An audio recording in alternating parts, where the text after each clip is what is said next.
dog cage there. Hi, welcome back to my channel. Oh my god. We're starting off on a great foot. Me whacking my hand against the dog kennel. This piece of hair is driving me nuts. Anyway, hi, welcome back. Did I move? Probably. Trying to film videos with a 5 and 3-year-old in the next room, not very fun. But I'm gonna get it done. Okay, welcome back. Hello, hi, how are you? We're gonna talk about the books I read in April. Let me count because I can't remember. 11. I read 11 books. But 2 of them are extremely large. I read 11 books in April. So not as bad as I thought in my brain. In my head it was 9. I don't know. I'm not sure. We started off the month strong with Binding 13.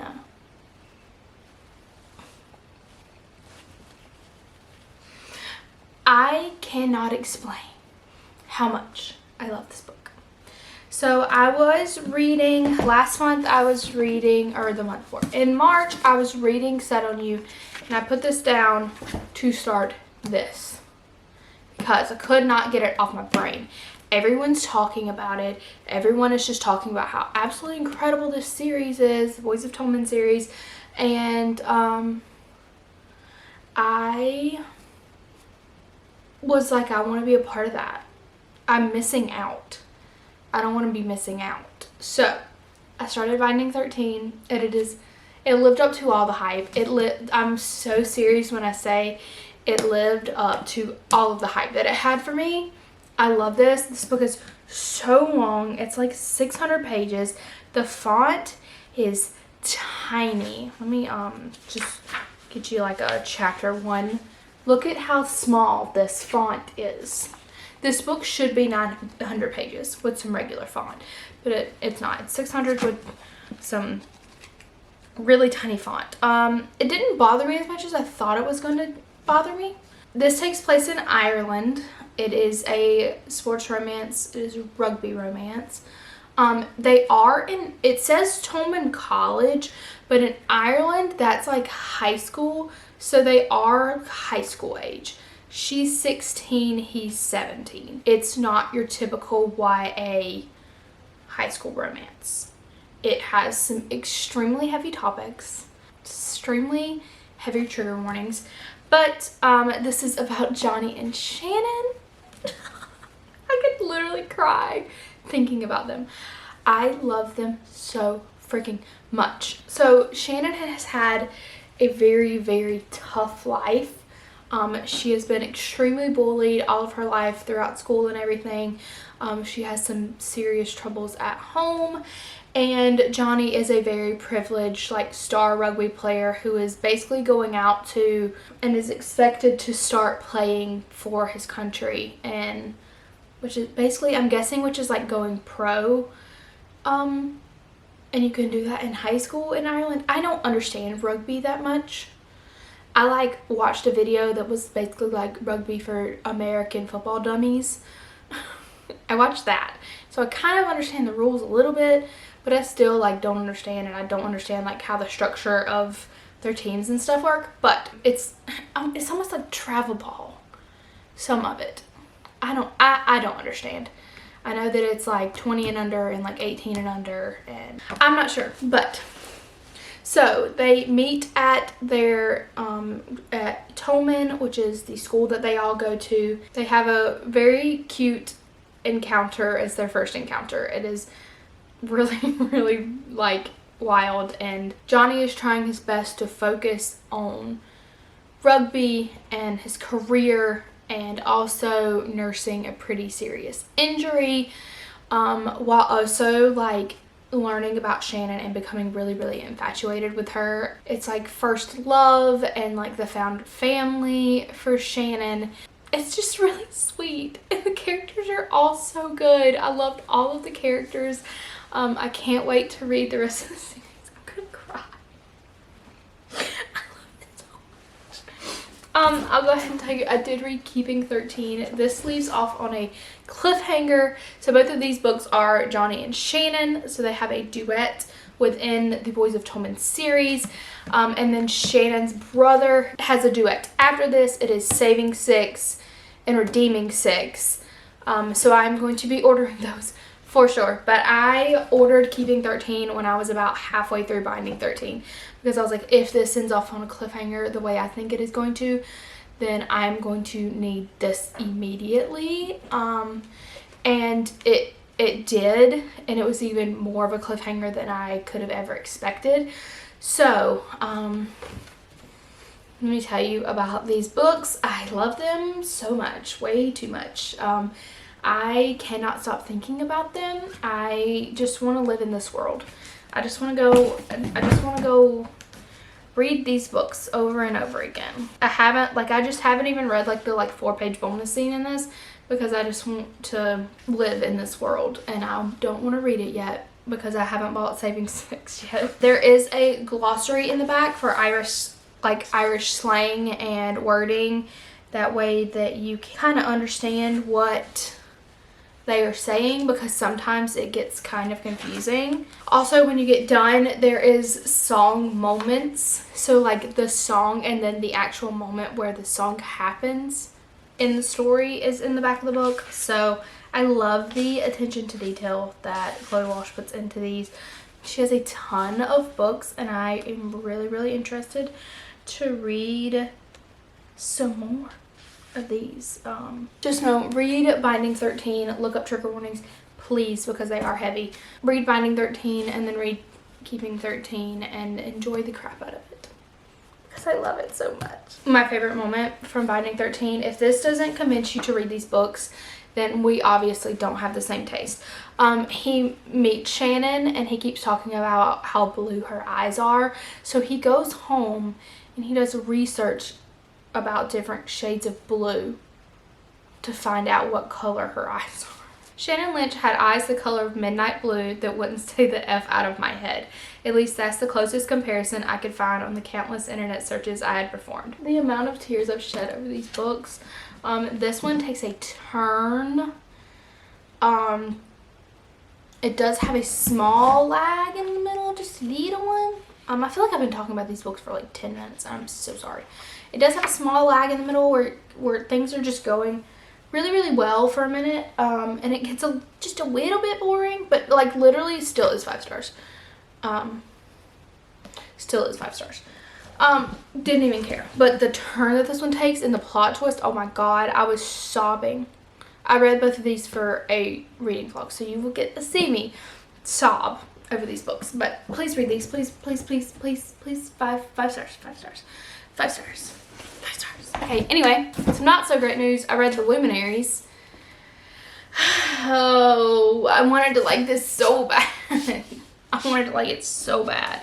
I attempted to film a 24-hour reading vlog. That video is going to be so chaotic, and I'm so sorry in advance.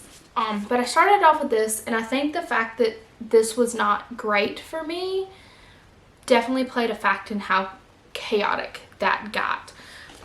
This is a fantasy, a YA fantasy, and I honestly am like trying to sit here and think about things that happened to remember anything that happened in this book. I ended up having to listen to the last like quarter of this on audiobook because I just could not keep my attention. This is about Winnie Wednesday, and she lives in this town called Hemlock Falls, and there are different, hello, this piece of hair, I swear to God. There are these different like groups you're born into, and it's like all of the days of the week. So it's the Mondays, the Tuesdays, yada yada yada. So she is a Wednesday, and her family has been like shunned for something that happened with her dad. So she's no longer like a part of the hunters and all of this stuff that her like aunt, like her mom used to be like the leader of like these hunters. Now her aunt is, because her family's been shunned. Basically, there are these like trial kind of things where you can become a hunter, I don't know what they're called. Yeah, the Luminary Hunter. The Hunter Trials is what they're called, and there's like 3 different things, and you have to like go into this forest, and this forest has all these magical beings. And they're called, what are they called? I literally can't even figure out what they're called. There's all these like creatures in this forest, and she has to go like kill some, and then like the second trial she has to go like stay in the forest overnight, and the third trial is like always different. So she ends up getting her ex-best friend to help her prepare, but she's also getting clues about something else. It's really like all over the place and kind of boring, and it's in third person. And I was just like, maybe like the last like 2 chapters had me interested in like, oh, what's gonna happen in the next book. But I've seen some of the reviews for the next book, and I don't know if I'm going to read it. But isn't it pretty? It's so pretty. It wasn't for me. I had been told that it kind of had Teen Wolf vibes, and other than the fact that there was like a banshee and a possible werewolf, I didn't get Teen Wolf vibes from this. It was much more like low-key, in my opinion, than Teen Wolf. Teen Wolf kind of like gets wild, real wild, but I don't even think I've given it a star rating on Goodreads because I can't decide. I'm sad. And then I read The Blood We Crave Part 2. If you're new here, hi, my name is Kristen. I'm obsessed with the Hollow Boys. This series by Monty J. And I am obsessed with Thatcher and Lyra. That is all. This is the second part to The Blood We Crave. This is the 4th Hollow Boys book. And I got an arc for it, and it's like, it was so good. Oh, it is a serial killer and his stalker. It makes sense. Just play along here. It is very much dark romance. It is very much dark romance. It has very gory, detailed things, very heavy trigger warnings. Like I've said for all the Hollow Boys books, but if that is your thing, read these. The first book in the series is The Lies We Steal. Read that first. You can just read The Blood We Crave and then read part 2, but start with The Lies We Steal. Trust me, you will thank me later if you just read the series in order. Trust me, because it flows so beautifully together.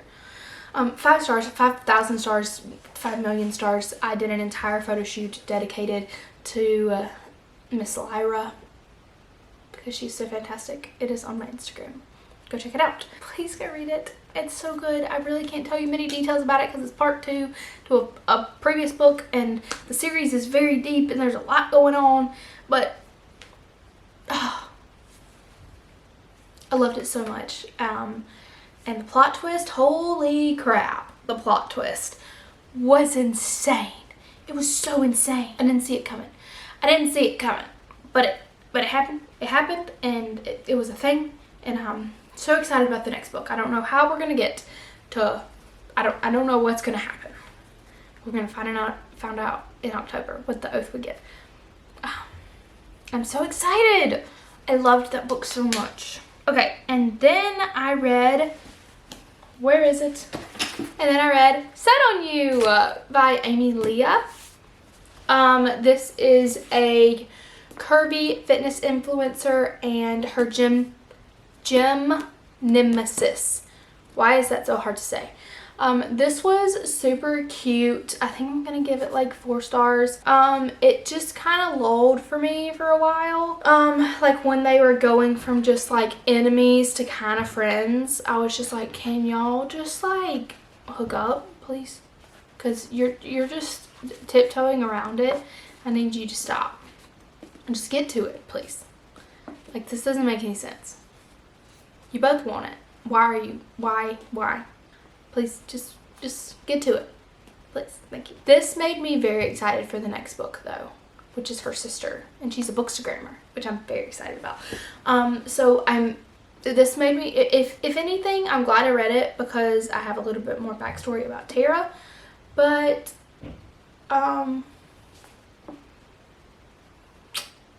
it was good, but was not like, I'm not gonna be like, you go read this right now.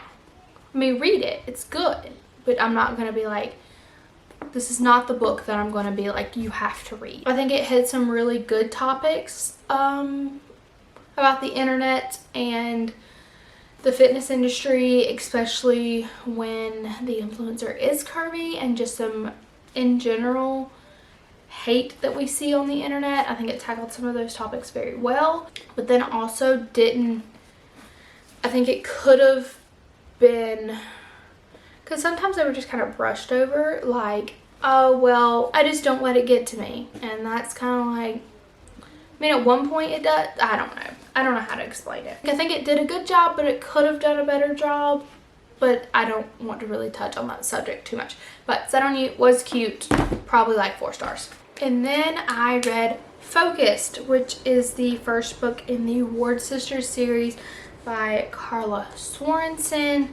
And this was good, but I didn't love it. I did listen to this on audiobook. It is about Noah and Molly, and they like grew up across the street from each other, and Molly has always had a thing for Noah. Molly has a pretty tough past with her mom, and her half-brother ended up having to take custody of her and her sisters when she was little, so he like raised her. And her half-brother is actually this like big football star, and now he's a coach.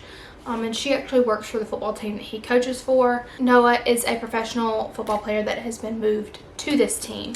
And she is like in charge of like the PR side of the company. And there is a camera crew that is coming in, I think from Amazon. I think they specify that it's from Amazon, which was okay, cool. But there's a camera crew that comes in and is going to be filming Noah, and so she has to kind of be there to make sure things are going smoothly, that the camera crew doesn't need anything, that he is acting right, because he kind of has a reputation for not being like the nicest guy. So it's a lot of forced proximity, had some good moments, and then also was boring as crap sometimes. Yeah, that's about all the thoughts I have. It was good, but it was quite boring sometimes. And then I did read the second book in this series, which is Faked. And this is about Claire and Bower. Bower, I think that's how they pronounce his name. I don't know. That's what we're going to go with. And Claire is one of the Ward sisters, and she has a twin. So her twin is best friends with this guy. And the twin and the guy were supposed to go to this like charity gala thing. And then the twin was like, I don't really want to go. And then the guy, and so Claire is going in her place to pretend to be her. And then the best friend gets sick, so then the brother steps in. So that's how Claire and Bower end up going to this charity gala before. And they just kind of have to like fake be together, but she's pretending to be her sister. So that's a whole thing. And they end up having to pretend to date for this guy, and then they get like trapped, snowed in somewhere together. Yep, that's it. And then they fall in love. That's about it. This one was better in my opinion. I did like this one better than Fate. It was cute. It was cute. I don't think that the sister story is going to go where I want it to, and that kind of makes me upset. Also, Bower is a professional snowboarder, so these are all sports romances. I'm pretty sure I'm like maybe 10% into the third book, which is the twins book, which is why I think it's not going to go the way I want it to, because I think hers is going to be a soccer player. So I don't even know if I'm going to finish the third one, because I was rooting for her being with someone else, and I don't think it's going to happen. So that sucks. But we'll see. We'll see how it goes. I don't know. I might finish it, just finish it. They're pretty quick little audiobooks. All in all, the series is not what I was hoping it would be when I originally found it. So just take that with a grain of salt. And then I read That First Night by Jen McMahon. If you don't know who Jen is, she is a huge bookstagrammer over on Instagram, and she has been doing the bookstagram thing for a while, and she finally decided, what if I just became an author myself? And she did. Look at this. So this is her debut novel, That First Night, and it is going to be a part of a series.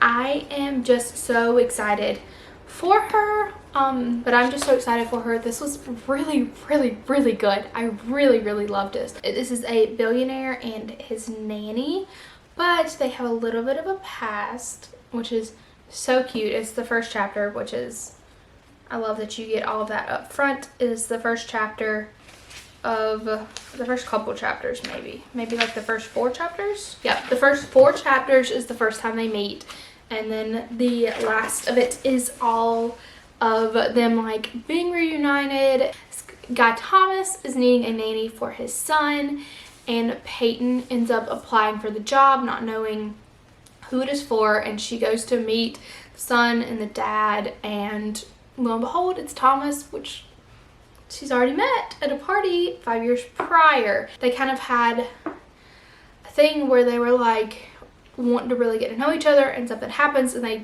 like lose contact physically. They like can't find each other again, and they don't have any way of communicating. So she is a live-in nanny, and they're like trying to go about their lives without crossing this line, and then eventually they do. But there is no third act breakup in this book. If you've read romance books, you know what I'm talking about. The third act breakup, when something crazy happens and they have to separate because Lord have mercy, they can't work through their problems. That doesn't happen. And that seems to be a thing that authors are doing a lot more, where there's no third act breakup, and I love it. Sometimes a book needs it. Don't get me wrong, sometimes a book needs it. But sometimes it doesn't, and this one didn't need it. It was so good. There were other things that happened in that third act that made the emotion and everything more heightened, but instead of like pulling away from each other, they leaned on each other, which is what you're supposed to do in a relationship. So it made so much sense in this book for that to happen. It was so freaking good. The kid is so good. Their chemistry is so good. I just loved this book so much. This is also a part of that series I did. It takes place in New York City, and I love New York. I loved this. Please go read this. It is on Kindle Unlimited, so go read it. Go read it. I'm just so proud of Jen for writing this, and I can't wait to read the next one. Cannot wait to read the next one. All right, and then I read Red, White, and Royal Blue. Finally, I did it. I read it finally, and it was so good. I was a little worried at the beginning because there's a lot of politic mumbo jumbo. I didn't listen to it, so I wasn't like reading along, so like hearing that and trying to process what the heck they were talking about was a little hard, but can understand that it had to be done. Like the political side of it makes sense. This is about Alex, and he is the president's daughter. The president is a female. Woo. And Harry, he's the Prince of England. And so this is an MM romance, two guys, and it's so good. It is just the right amount of spice, I think, for a good first MM romance. There's not like super detail of anything. It's definitely not the level of detail that is like in For the Fans. I loved this. Their connection is so cute. Their emails back and forth, oh my god, their emails, it's so cute. It is being made into a movie. It's coming out in August on Amazon Prime, and I'm so excited.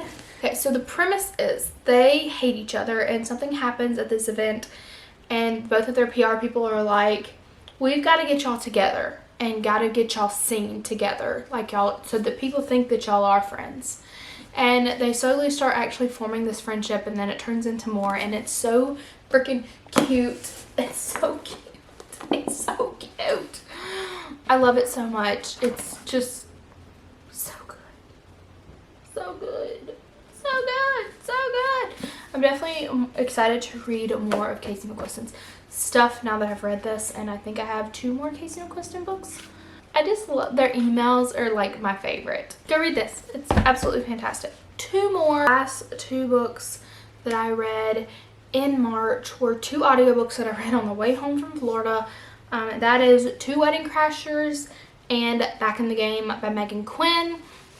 Two Wedding Crashers is part of her Dating by Numbers, I think is the name of the series. This is the second book in that series. The first one was 3 Blind Dates. This is one of the guys from 3 Blind Dates, and it is his love story.